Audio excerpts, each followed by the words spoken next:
Let me preface this by saying, don't get me wrong, I love foreign cuisines and cheap quality goods from countries with lax labor laws, and I love the prospect of job opportunities working for international corporations that wouldn't be available to me otherwise. But you also have to look at how being such a global, connected community can be detrimental to Canada's own self-sufficiency. Look at trade, for example. Trade is all fine and dandy.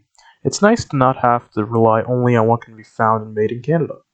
But would it really hurt to try a little harder? There's a delicate balance between the needs of our country and the needs of the rest of the world, and if, for example, the United States, a large trading partner of Canada, screws up and tanks their economy, rather topically, this puts us in a tough position because of the existing codependence, and because of the whole global part of globalization, we can't really turn to the rest of the world because they're all trading with the United States too.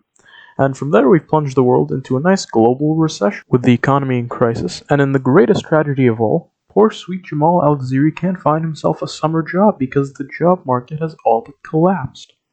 One could also argue that this coronavirus predicament we find ourselves in is almost entirely the fault of the effects of globalization on trade, travel, etc.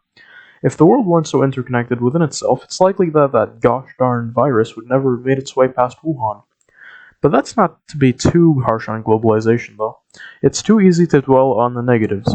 The truth is that globalization is all that my generation and a number of generations prior to it have ever known, and it's made the world a more integrated, comfortable, and prosperous place for all of us, and has allowed us to live relatively leisurely lives that just 100 or 200 years ago would have seemed like absolute pipe dreams.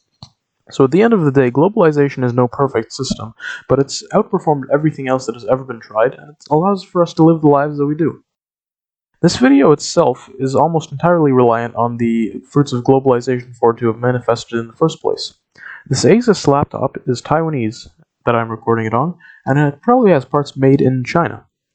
It's also running Microsoft Windows, which is an American operating system, and the script is being typed up in Google Docs, which is again representing America. And all of it goes towards supporting the opinions of some Lebanese kid living in Canada. So yeah, it would be slightly hypocritical of me to rail on globalization too hard here, particularly in this form of media. Though again, I think it's only natural to be a little skeptical, especially when you're talking about such a widespread and encompassing topic such as globalization. There's so much to get into that I think that a neutral status is objectively the best standpoint you could take on it without getting to blatantly ignoring any of the vast and numerous positives or negatives of globalization. These are my thoughts on the impact of globalization in my personal life and in a more general sense.